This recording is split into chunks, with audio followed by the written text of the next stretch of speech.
Mula kay Pinas News Insider, just now mga tol, kapapasok lang OMG. First time tong nangyari, President Marcos lang nakakagawa nito. Regalo ng Japan, heto na. Nakipag-meeting ang Prime Minister ng Japan, no, sa ating presidente mga tol. At eto, alamin natin kung ano ang mga napag-usapan. Mukhang napakaganda nito mga tol, no? Ang dating mananakop at sinakop, ngayon eto na ang napakatibay na alyansa mga tol. Alright, so huwag niyong kalimutan mag-subscribe kay Pinas News Insider. Nakalagay po ang link sa ibaba. At kung bago ka pa lamang dito at gusto mo yung mga ganitong klaseng reaction video, commentary sa mga balitang nangyayari ngayon sa ating bansang Pilipinas, huwag niyong kalimutan mag-subscribe mga kapatid. So huwag na natin patagalin pa. Panoorin na natin to. Lumagda na ng ilang kasunduan ang Pilipinas at Japan sa katauhan ni Pangulong Ferdinand Bongbong Marcos Jr. at Japanese Prime Minister Fumio Kishida. Ito ganap sa loob ng 2 araw na official visit nitong si Kishida bilang bahagi ng pagpapaigting ng malalimang relasyon sa pagitan ng dalawang bansa. Eto ngayon yung sagutin ng iba na nagsasabi, historically, naging threat ba sa atin ng China? Diba ang sagot, hindi. Sabing ganun, hindi. Sino ba naging threat sa atin? Spanish, Japan, USA. So yung mga bansang yan na porke ba historically sinakop nila tayo, hindi mo na pwedeng pagkatiwalaan at hindi mo na pwedeng maging kaalyansa.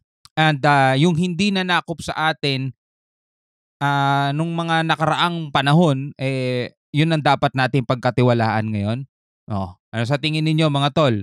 Naaalala ninyo yung isang senator at saka isang maritime expert? Nagtatanong yung senator, historically, naging threat ba sa atin ng China? Eto, sana mapanood niya, no? Eto nga, hindi, alam ko napanood niya na to. Siyempre, alam niya yan. Senator siya. Kabilang sa napagkasunduan ng 2 top officials ay ang pagtanggap ng Pilipinas ng nasa 600 milyong yen na halaga mula sa Japan para naman sa coastal radar system ng ating bansa na inaasahang mas magpapaigting pa sa maritime awareness capabilities ng ating Philippine Navy. Nagsagawa rin ang mga ito ng exchange notes hinggil naman sa pagkakaloob ng mga construction equipment para sa road network improvement at implementation and disaster quick response operations sa ilalim huya ng Economic and Social Development Program. Lumagda rin sina Pangulong Marcos at Kishida ng Memorandum of Cooperation. Yan ay para sa larangan ng turismo at gayon din ang Memorandum of Cooperation para naman sa sektor ng pagmimina sa pagitan naman ng Department of Environment and Natural Resources at Ministry of Economy, Trade and Industry ng bansang Japan. Bukod dito ay muli ring pinagtibay ng dalawang strategic partner at yung kanilang commitment sa pagitan ng Pilipinas at Japan para naman sa isang bukas at malayang international order batay sa rule of law. Kapwa nagpahayag din ng mahigpit na pagtutol ng dalawang leader sa anumang pagtatangka na ilagay sa panganib ang pundasyon ng international order. Kaugnay nito ay nagkasundo rin ang Pilipinas at Japan na simula na ang talakayan para naman sa Reciprocal Access Agreement. Yan ay para sa security forces ng dalawang bansa. Ito ay upang mas mapag-ibayo pa ang kooperasyon sa pagitan ng Pilipinas at Japan at pagpapanatili ng isang malaya at bukas na international order. Tiniyak naman ng Philippine National Police ang mahigpit na seguridad na ipapatupad nito sa bansa para sa 2 araw na official visit ni Japanese Prime Minister Fumio Kishida sa Pilipinas. Ayon kay Philippine National Police Public Information Office Chief Police Colonel Jean Fajardo, ito ay sa pamamagitan ng security framework na sinusunod ng pambansang pulisya para sa pagpapatupad ng seguridad sa tuwing mayroong mga bumibisitang foreign dignitaries sa ating bansa.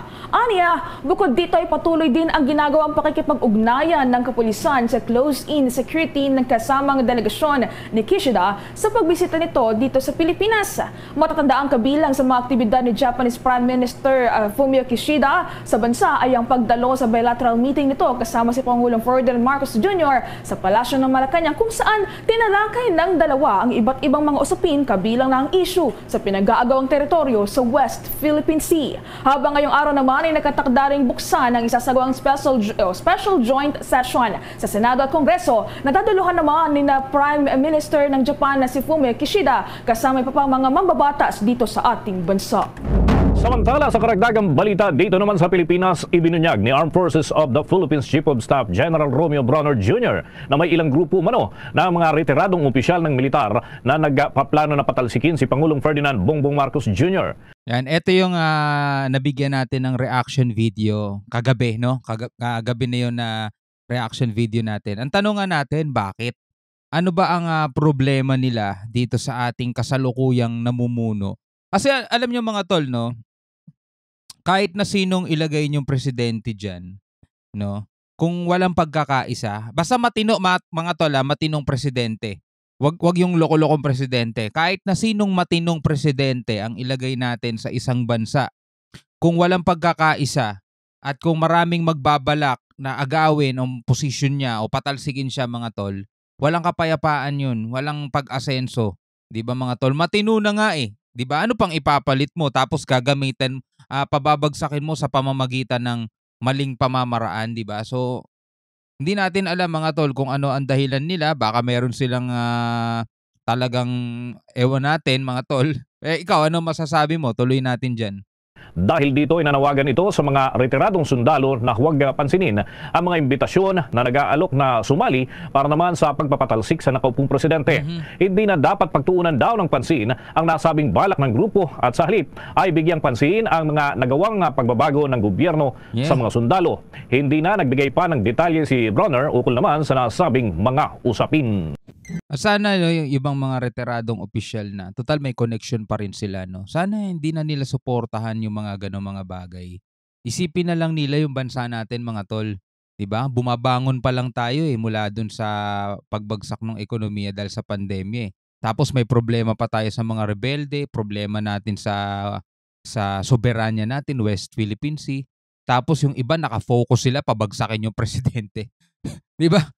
Doon ang focus nila. Why? Ba't nandiyan ang focus mo? Alright mga kapatid, yung kabuuan ng video to ay pwede nyo mapanood sa channel ni Pinas News Insider. Nakalagay po ang link sa ibaba. So dito tayo para magbigay lamang ng reaction video, no? Tungkol nga doon sa pagpunta rito ng Prime Minister ng Japan. Magandang balita to mga tol. Napakagandang balita nito para sa atin. Tapos doon naman sa sinabi ni General Bronner na meron ngang mga grupo o meron ngang mga opisyal na nagbabalak na patalsikin sa pwesto ang ating presidente. Di natin alam mga tol kung may katotohanan yun o wala. Pero sabi nga ni General Bronner, di ba? So, malamang meron siyang info talaga at pinagkunan ng infong yun, no? No, imbis na mag-focus sila para paalisin ang presidente sa hindi natin malamang dahilan mga tol kung ito ba'y ikakabuti ba ng Pilipinas o hindi. Malamang sa hindi. Kasi biruin mo, Pilipinas mababalita sa buong mundo no nagkaroon ng kudeta, pagpapatalsik. Kasi pwede mong patalsikin ng presidente sa tamang paraan kung mai-impeach. Kung mai-impeach siya mga kapatid, no, dahil nga nakagawa siya halimbawa ng hindi maganda, krimen o kaya ng kabulastugan, no, sa pamahalaan, impeachment. Pero kung mapapatalsik siya sa pamamagitan ng destabilisasyon, ng kudeta, mga ganong mga bagay, tapos mababalita tayo sa Pilipinas. Katawa-tawa tayo dun mga tol. Diba? Imbis ng pagtuunan natin ng pansin kung paano pataasin ng GDP, paano pataasin ng piso, paano natin mapoprotektahan ng ating soberanya laban sa mga mananakop. Diba? Iba nakafocus, paano ba natin patatalsikin si PBBM? Grabe naman yan mga tol, no? So ikaw, bilang isang Pilipino, ano masasabi mo doon sa balitang yon? Comment ka na lang sa ibaba mga kapatid, pag-usapan natin yan. Hanggang sa muli, ako nga pala si Shobal D. Peace out.